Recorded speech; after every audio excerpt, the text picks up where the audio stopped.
Hi, I'm Anne from Game Like a Mother. I specialize in games that can be played in 20 minutes or less, and today I want to talk about button shy games. Button shy games are amazingly compact and pretty universally excellent, and the one trick about them is you can really only get them through the Button Shy website, and in order to get free shipping you need to spend $25, which means you're buying 3 games.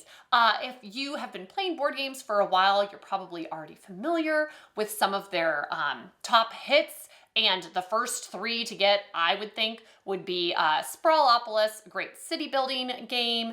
After that, I would think Skulls of Sedlec, where you're a half-blind monk rearranging bodies in the graveyard for maximum points. That wins just based on theme alone. And then finally, Tussie Mussy is an Elizabeth Hargrave of Wingspan acclaim game.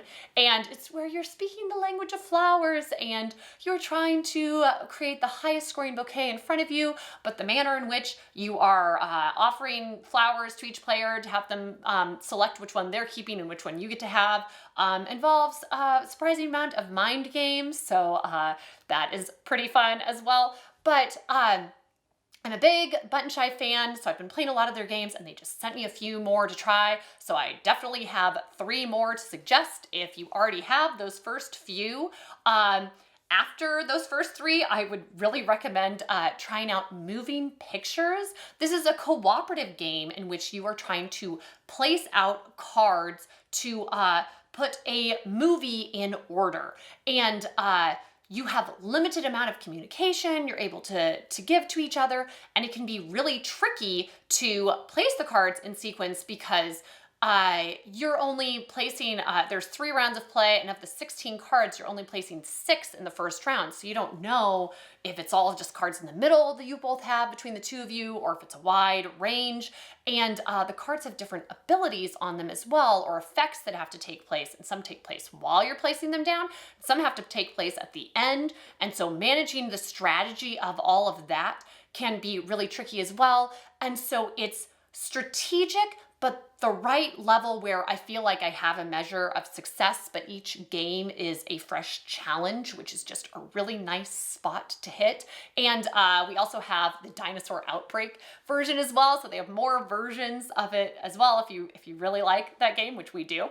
Also, Wonder Tales is a fantasy fairy tale themed game in which it's a 2-player game and you're playing out cards in a tableau in front of you, and where you are placing the cards can determine its points or its value.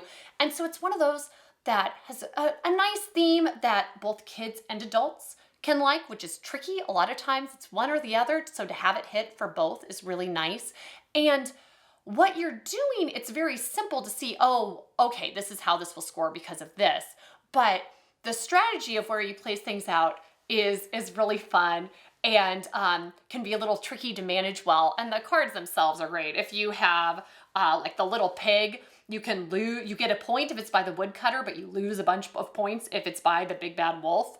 And then there's stepmother and witch cards that are the kind of high-powered cards that can move things around and have some special abilities.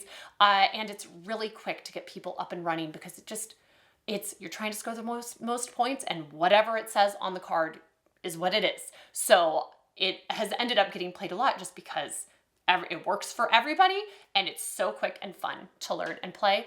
And then finally, Button Shy has a lot of solo games that are really excellent. And the most well-known of the bunch is Food Chain Island, which, if you know the triangle pegboard games, it's where you're trying to jump pegs over each other and get down to just one at the end.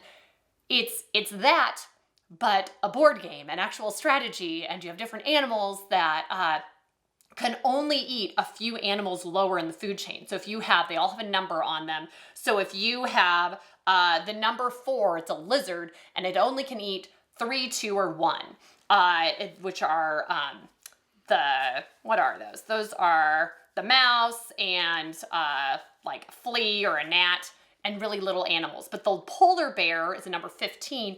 It can't eat the lizard because a polar bear wouldn't eat a lizard. So it's tricky which one is jumping which, and then they have special abilities they get as a predator eats the prey.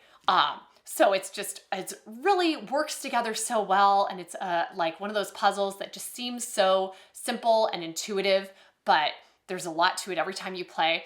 And then just a special shout out to Super Slopes because that's the newest one I've been playing. And it's both single player, but it can go up to 3 and it works well as any player count. You're trying to make the best ski slope and you have to watch out for things like Yetis along the way. And it is fantastic as well. So that's it for me today. Thank you so much for tuning in. You can check out more of my content on my YouTube channel and on my website. And back to the folks in the studio.